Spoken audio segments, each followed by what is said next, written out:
sa simple pagtulong mo, mayroong buhay na naisasalba, mayroong pamilyang umaangat. The Senate is now constituted. At ito ang mismong Chinese Coast Guard. Napakinggan ni PBBM. 6 na milyong balot ang gagamitin. Sa A to Z, kumpleto tayo.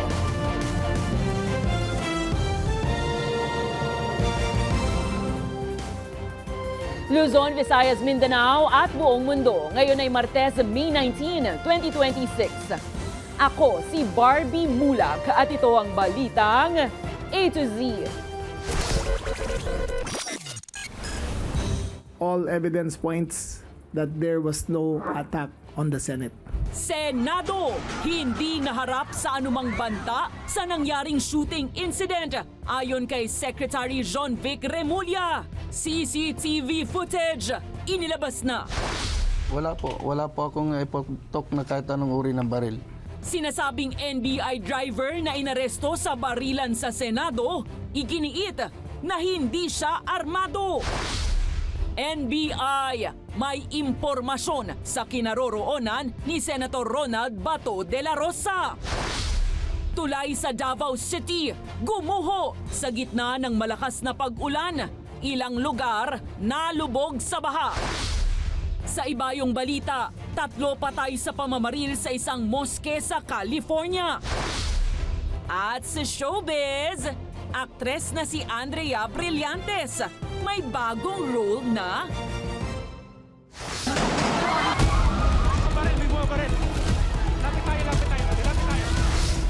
Magandang gabi, pambungad sa ating newscast. Inanunsyo ni Interior and Local Government Secretary John Vic Remulla sa media briefing ngayong Martes na walang nangyaring pag-atake sa Senado nang sumiklab ang barilan doon nung isang linggo at hindi anya kailanman naharap sa anumang banta ang mataas na kapulungan sa kamay ng NBI agents.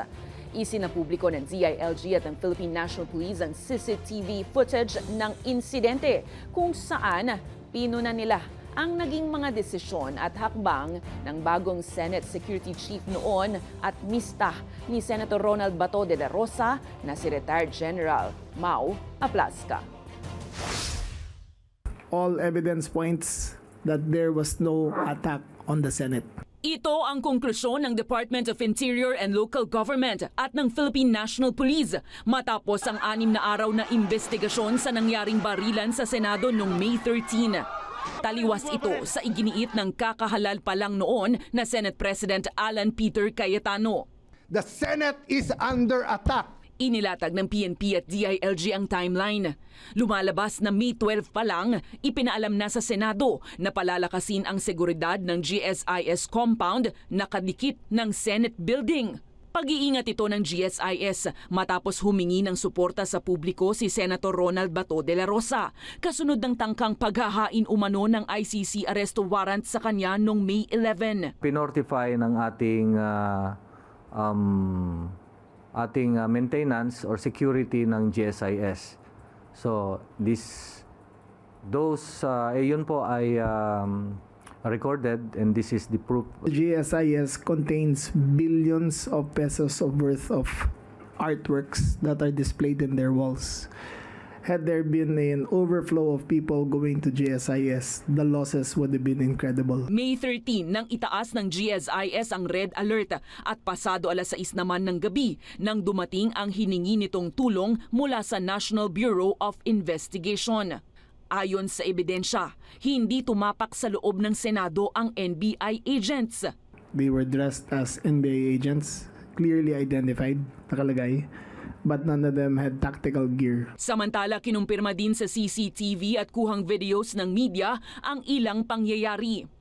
7:44 p.m. nang ipag-utos ni Senate Security Chief General Mau Aplasca ang lock and load order o paghanda ng mga armas sa kanyang mga tauhan maging sa PNP at Marine. Did it in full view of the press. In normal situations, if there is a perceived confrontation, you will clear the building of all personnel because of possible stray fire. Saka sila pumunta sa bahagi ng second floor kung naroon ang NBI agents na security reinforcement ng GSIS. According to testimony of General Aplaska himself, he opened the door and he asked, "Sino ka?" The agent identified himself as NBI. Shortly thereafter, he fired 3 shots. Dahil unang nagpaputok ng baril ang Senate Sergeant at Arms, nagpaputok ng cover shots ang NBI agent habang lumalayo sa kumprontasyon. At this point, the officer in charge instructed the agents, do not engage. So, they retreated. Pero kahit umalis na sa area ang NBI agent, nagpatuloy ang pagpapaputok ng baril ng Senate security. Kahit wala ng tao. Plaska went out, then he came back. His aide fixed the gun for him. After which, he discharged the firearm again. Mind you, there was nobody there. Matapos magpakawala ng mga putok ng baril, umalis na si Aplaska at saka hinarap ang media. Upon retreat, there was no order to secure the Senate. Because normally, in a heat of the moment like that, your first order would be secure the premises. However, he went straight out and then he went straight to the press. Una nang sinuspindi si Aplaska ng ombudsman habang gumugulong ang investigasyon. Muli rin siyang iimbitahan sa CIDG para sa kanyang panig matapos hindi sumipot sa unang patawag. Sa kabila ng lahat, hindi naman tuwirang sinagot ng mga opisyal kung staged ba o hindi ang naging gulo sa Senado. Compelling yung facts that have been unearthed, but we still need to verify and validate. The DOJ will not take this as is, no? We will check on the timelines, we will check on the source of the videos and everything. Sa ngayon, nasa DOJ panel of prosecutors na ang mga ebidensya, pero hindi pa malinaw kung sino ang kakasuhan at kung ano ang ihahaing reklamo. Itinatanggi ng sinasabing NBI driver na si Mel Oragon na sangkot siya sa barilan sa Senado nung 1 linggo sa kabila ng pagpositibo niya sa gunpowder residue. Ayon kay NBI Director Melvin Matibag, posibleng nagkaroon ng kontaminasyon kaya nagpositibo sa paraffin test si Oragon. Ang balitang A to Z ni Kim Salinas. Nagsalita na ang 44 anyos na driver at volunteer ng NBI na si Mel Oragon na inaresto kaugnay ng barilan sa Senado noong 1 linggo. Pansamantala siyang nakalaya mula sa Pasay City Police Detention Facility nang magpiyansa ng 116,000 pesos mula sa mga pribadong donasyon para sa kasong direct assault at paglabag sa firearms law. Wala po akong ipagtok na kahit anong uri ng baril. Simula nung pumunta kami at hanggang nakabalik po ako. At wala ka ring dala, sir? Wala po. May video po na magpapatunay na wala po akong dalang baril. Ayon kay Oragon, isa siyang Army Reservist mula taong 2012 at driver at volunteer sa NBI mula taong 2016. Bagamat may karanasan siya sa mga baril, iginiit niyang hindi ito kasama sa kanyang trabaho sa NBI. Paliwanag niya, noong gabi ng shooting incident sa Senado, na pag-utusan lamang siyang bumalik sa GSIS compound upang kunin ng isang bag na naiwan ng isang NBI agent. Nakabalik na kami ng office noon. Sinabihan na ako na may naiwang bag, isa sa kasama natin at kailangan na makuha dahil may mga gamot na laman. Kailangan ng may-ari.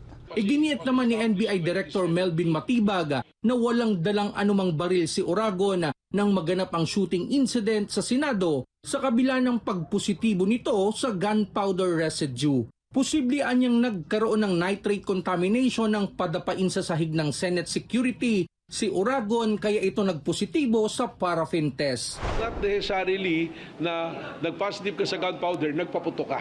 Based on the video na nakita ko, idinapa siya kung saan nandoon yung usawa at nagpaputok ng baril. Maraming gunpowders doon sa sahig. So I think that is something that the investigating officers and the court will determine. Ayon kay Matibag, nagbigay na ng sinumpaang salaysay si Oragon sa CIDG at handa ang NBI na makipag-ugnayan sa anumang investigasyon. Para sa Balitang A to Z, Kim Salinas.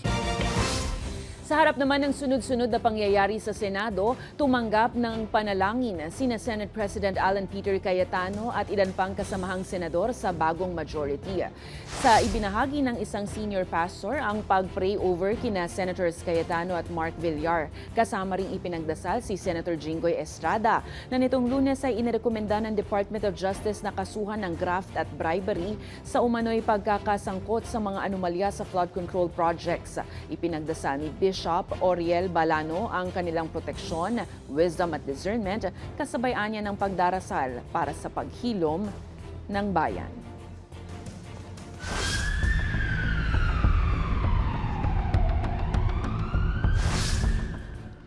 May ilang leads nang sinusundan ang National Bureau of Investigation tungkol sa kinaroroonan ni Senator Ronald Bato de la Rosa. Hindi man isinapubliko ng ahensya kung nasaan marahil ang mambabatas. Nanindigan sila na valid ang arrest warrant laban sa kanya. Alamin sa detalye ng balitang A to Z ni Naomi Almohano.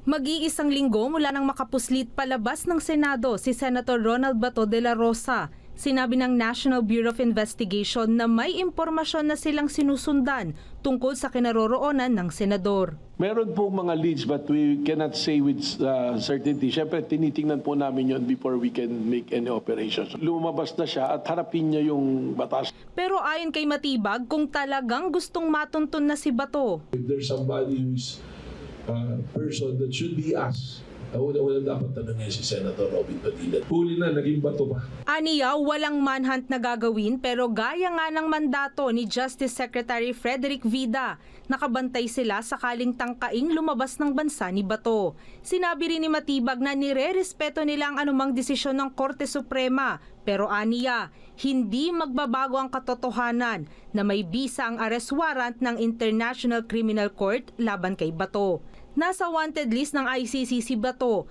bilang co-perpetrator sa madugong war on drugs ni dating Pangulong Rodrigo Duterte. There is a valid warrant, but in the meantime, we are monitoring. Matatanda ang naghain ng urgent motions ang kampo ni Bato para harangin ang pagsisilbi ng arrest warrant laban sa kanya. Samantala, bumuelta rin ng NBI sa pahayag ni Senate President Alan Peter Cayetano na under attack umano ang Senado. Wala namang intention ng NBI or anybody from the side of the executive na tibagin yung Senado. Hindi po kami yung titibag ng Senado, it's them who are there in the Senate. Binigyang halimbawa niya rin ang pagkakahuli kina dating Senador Laila de Lima at yumaong mambabatas na si Juan Ponce Enrile habang nasa Senado. Aniya, walang naging paghadlang sa mga ito, kaya bakit ang isang dating law enforcement officer ang mismong hindi sumusunod sa batas? The Senate was never under attack. Ang nangyari ngayon, it's NBI who is now under attack. Tumanggi munang magbigay ng detalye ang NBI sa leads na kanilang natatanggap. Para sa Balitang A to Z, Naomi Almohano. Iginiit ni dating Supreme Court Associate Justice Adolfo Azcuna na hindi pa maituturing na fugitive o pugante si Senator Ronald Bato de la Rosa kaugnay ng warrant na inisyu ng International Criminal Court sa kanya. Ayon kay Azcuna, tanging ang Korte Suprema lang ang makapagpapasya kung maituturing ng pugante si de la Rosa at kung obligado ba ang pamahalaan na arestuhin at isuko siya sa ICC. Dagdag pa ng dating kasamang mahistrado, nananatili pa ring may epekto ang mga kasong nasa ilalim ng ICC kahit umatras na ang Pilipinas sa Rome Statute dahil saklaw pa ito ng transitional provisions ng kasunduan. Ipinaliwanag din niya na nasa ilalim ng batas ng Pilipinas ang usapin ng kooperasyon sa ICC at maaaring piliin ng gobyerno na isuko ang isang tao sa isang international tribunal imbis na lokal na listisin ito. The nature of our cooperation is governed also by our own law that provides that when an international body or tribunal is investigating the matter, the Philippines may, instead of investigating or arresting a person under the statute, may elect to surrender such person to the tribunal pursuant to a treaty.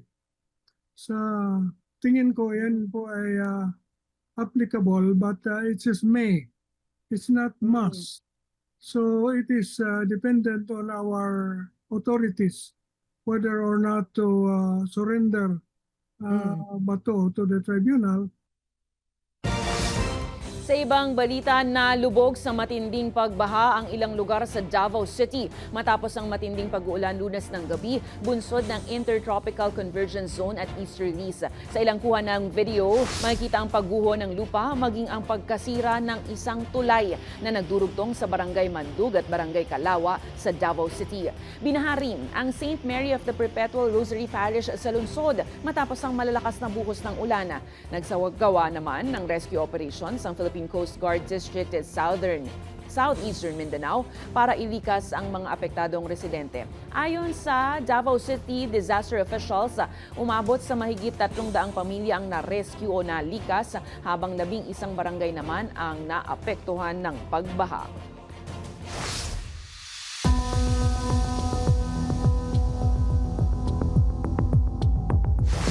Hiniling ni House Deputy Minority Leader Antonio Tino sa Office of the Ombudsman na imbestigahan ang nasa 4.4 billion peso flood control projects sa unang distrito ng Davao City dahil sa umano'y irregularidad ng proyekto. Sa kanyang liham kay Ombudsman Jesus Crispin Remulla, hiniling ni Tino ang masusing investigasyon at on-site inspection sa mga proyekto na itinuturing na incomplete o may status na 100% complete pero patuloy pa rin ginagawa. Lumalabas kasi sa pagbusisi ng kanyang team na 121 flood control contracts ang ipinatupad mula 2019 hanggang 2022 sa Davao at Matina Rivers sa ilalim ng DPWH. Sa mga ito, nasa 80 kontrata ang may umano'y red flags na maaaring nagpapakita ng posibleng anomalya na umabot sa bilyong piso. Tinukoy din ni Tino ang Genesis 88 bilang pinakamalaking contractor na umano'y may kaugnayan sa mga dating opisyal ng nagdaang administrasyon. Last year ay dinala na natin ito sa ICI, no? Tinanggap nila, ngunit wala nang aksyon na ginawa dito. Noticeably, ang pinakamalaking contractor dito yung Genesis 88. So ito yung kay Escandor, dating presidential advisor ng dating Pangulong Duterte, no? So in other words, malapit talaga to sa mga Duterte.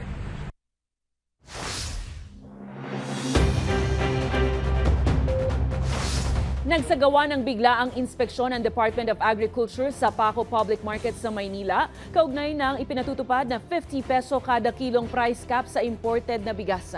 Pinangunahan ni DA Secretary Francisco Chu Laurel Jr. ang operasyon kasama ang mga opisyal ng PNP at DTI.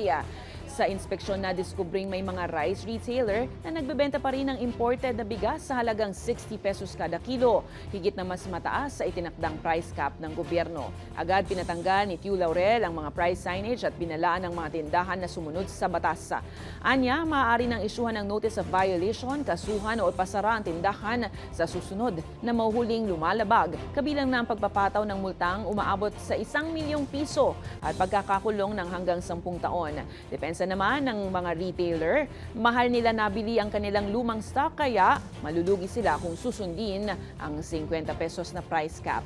Bilang solusyon, inalok ng ahensya ang mga negosyante na isoli ang mahal na stock sa supplier o kumuha ng mas murang bigas mula sa mga kaagapay na ahensya para mabenta sa 48 pesos na kada kilo. Nagsimula noong May 14 ang price cap at mananatili hanggang June 12 habang patuloy ang monitoring ng gobyerno sa epekto nito sa presyo ng bigas.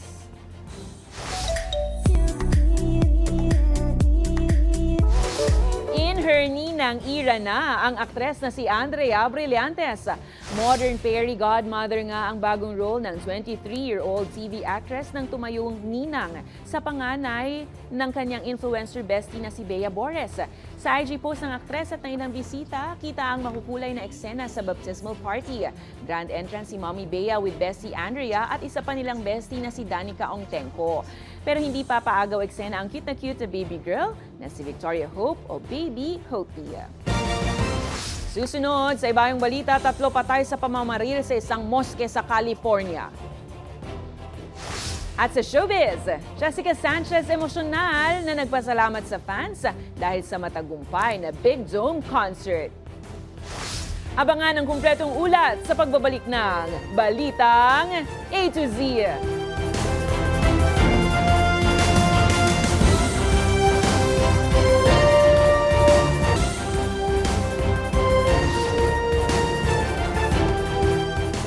Apektado ang nasa 25 individual matapos magkaroon ng insidente ng gas leak sa isang building sa Barangay Bel Air sa Makati City nitong Lunes. Ayon sa Makati Disaster Risk Reduction and Management Office, 6 ang nasa red tag o malubhang kalagayan na agad namang isinugod sa iba-ibang ospital. 10 katao naman ang nasa green tag o kaya nang umuwi, habang 10 ang nasa ilalim ng yellow tag at patuloy na minomonitor ang kalagayan. Ayon kay Makati City Fire Marshal Fire Superintendent Mariano Taguiang, ilang oras na isinagawa ang gas leak detection para matiyak ang kaligtasan ng publiko. Idineklara namang ligtas na ang lugar mula sa banta ng tagas ng gas mag-aalas 7 ng gabi.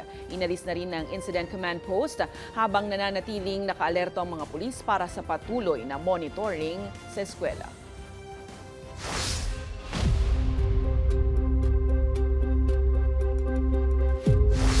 Nananawagan si Senator Panfilo Ping Lacson at ilang progresibong grupo sa publiko na manatiling mapagmatsyag sa mga hakbang ng impeachment trial court sa kaso ni Vice President Sara Duterte.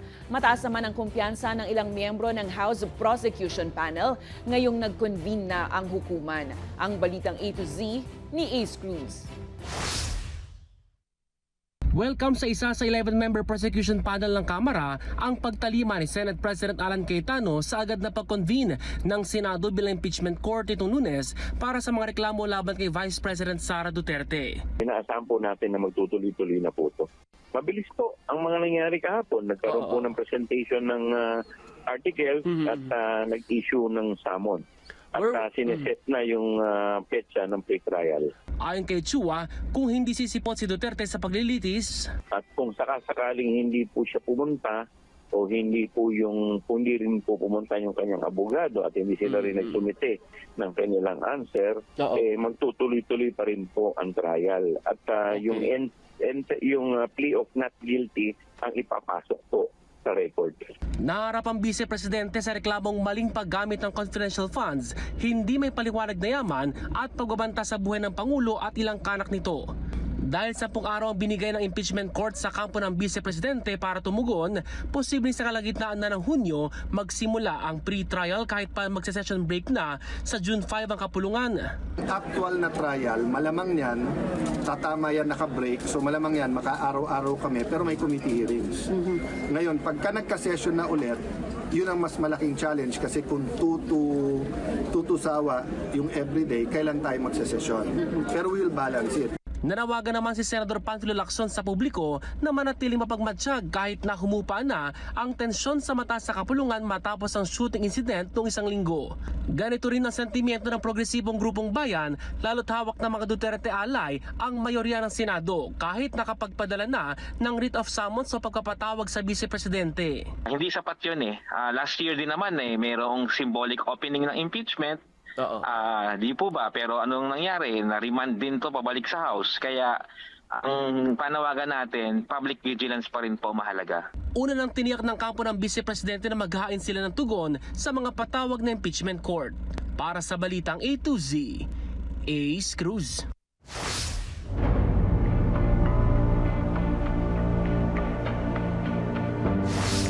Mga ka-A to Z, ingat-ingat po sa nakaka-chat online. Timbog ang 14 na foreign nationals sa magkakahiwalay na operasyon ng National Bureau of Investigation laban sa mga nagkalat na online scam sa bansa. Sangkot ang 5 nahuling Korean nationals na nakabase sa Angeles, Pampanga at Imus, Cavite sa paggamit ng online na Lineage Classics na game. Kapalit ang perang na ipapalit sa cryptocurrency at Korean won. Habang nahuli naman ang 6 na Vietnamese nationals sa Makati City para sa umano'y pag-ooperate ng fraudulent o iligal na gaming website.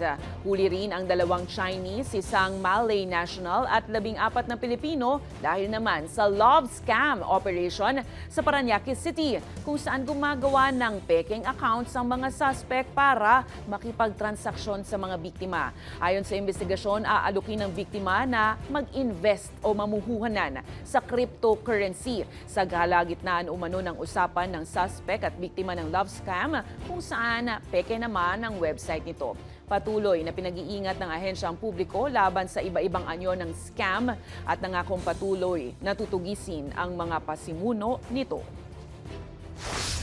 We have a strong policy on this that we will go after them, itong hard na pagkilos namin dito to stop this. Dahil ito yung mga nanggaling sa Pogo na operations na nag-collapse sila into scam hub.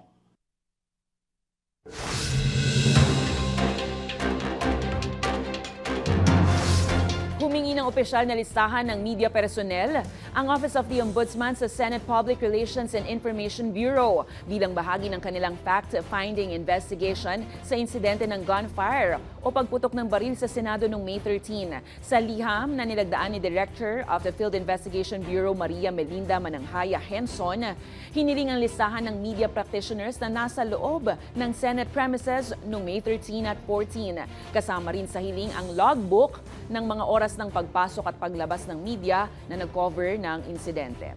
Samantala, ipinag-utos ng Sandigan Bayan 3rd Division ang pagpapalabas ng mga dokumento mula sa DPWH, kabilang ang lahat ng funding requests ng mga mambabatas. Ginawa ang hiling bilang bahagi ng pagdinig sa kasong kinakaharap ni dating Senator Ramon Bong Revilla Jr. na may kinalaman sa hinihinalang Ghost of Flood Control Project sa Pandi, Bulacan.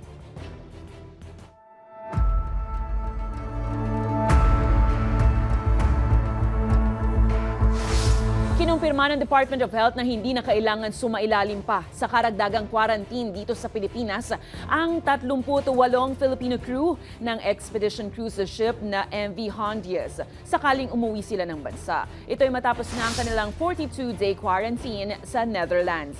Ayon kay Health Secretary Teodoro Herbosa, ligtas na ituring ang mga seafarer dahil lumagpas na sila sa panahon na itinakda para matiyak na wala silang hantavirus.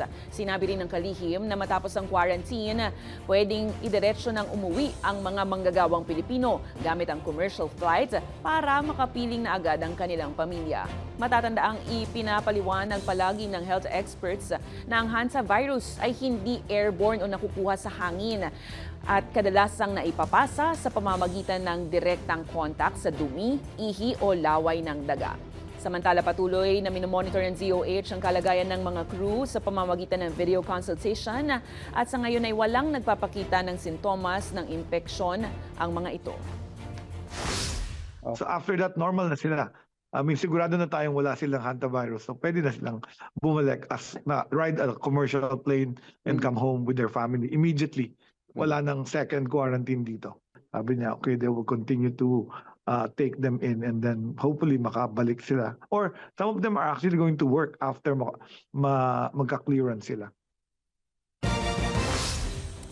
Sa ibayong bansa, patay ang 3 individual matapos ang nangyaring barilan sa Islamic Center of San Diego sa California, USA. Ayon sa San Diego Police Department, natagpo ang patay ang mga biktima sa labas ng mosque complex. Sa investigasyon, patay din ang 2 suspect na binatilyo na tatagpuan sa loob ng isang sasakyan. Tinitingnan naman ang posibleng anggulo na hate crime dahil may natuklasang hate rhetoric na kaugnay sa insidente. Pansamantalang nag-lockdown ang lugar habang tinitiyak ng mga otoridad ang seguridad ng mga residente at worshippers.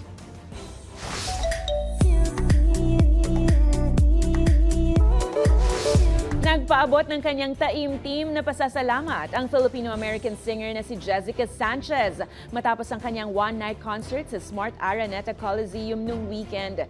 Sa kanyang post, inamin ng 30-year-old singer na hindi niya isinasawalang bahala ang suporta ng mga Pinoy simula noong American Idol days hanggang sa kanyang tagumpay sa America's Got Talent Season 20.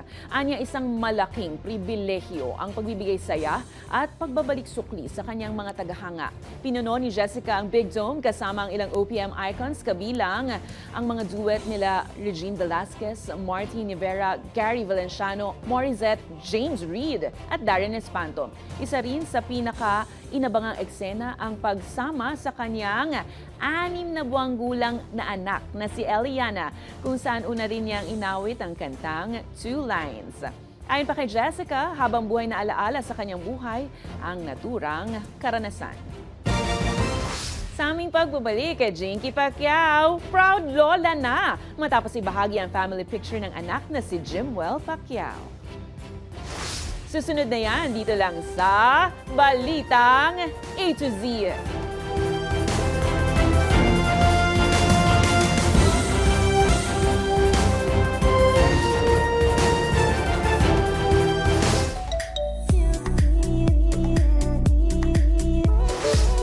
Very proud si Jinky Pacquiao matapos ibahagi ang masayang family picture ng anak niyang si Jimwell Pacquiao kasama ang partner nitong si Clara at ang kanilang bagong silang na anak. Makikita sa larawan ang matatamis na ngiti ni na Jimwell at kanyang asawa habang karga ang baby nilang si Clara. Agaw atensyon ang cute na bungis-ngis ng sanggol na lalong ikinatuwa ng netizens at fans ng pamilya Pacquiao. Sa ngayon masayang-masaya ang mag-asawang sina Manny Pacquiao at Jinky Pacquiao sa kanilang unang apo at todo suporta sila sa bagong yugto ng buhay pamilya ni Jimwell.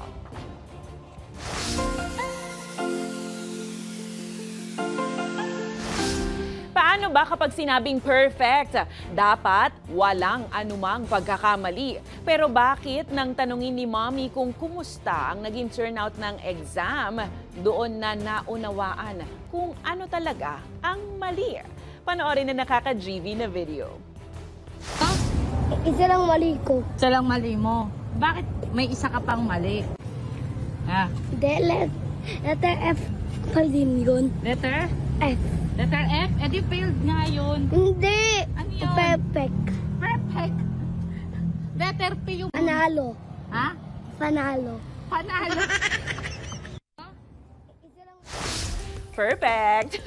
Kung kayo may kwentong kakaiba, mga kwento ng pag-ibig o storya ng inspirasyon at pag-asa, maaari itong ibahagi, sumali sa ating Facebook group na Balitang A to Z. Panoorin ang replay ng ating programa at sundan ang ating social media pages, hanapin ang Balitang A to Z. Ang ating pabaong quote of the night ngayong Martes ay mula sa manunulat na si Samuel Johnson. Ang sabi niya, ang pagiging makabayan kuno ang huling kanlungan ng mga tuso at mga mapanlinlang. At yan ang mga balita at impormasyon, mga kwentong may dalang inspirasyon na tinutukan ng Balitang A to Z. Ako si Barbie Mulak. Maging maalam, makialam. Magandang gabi sa iyo, Pilipinas.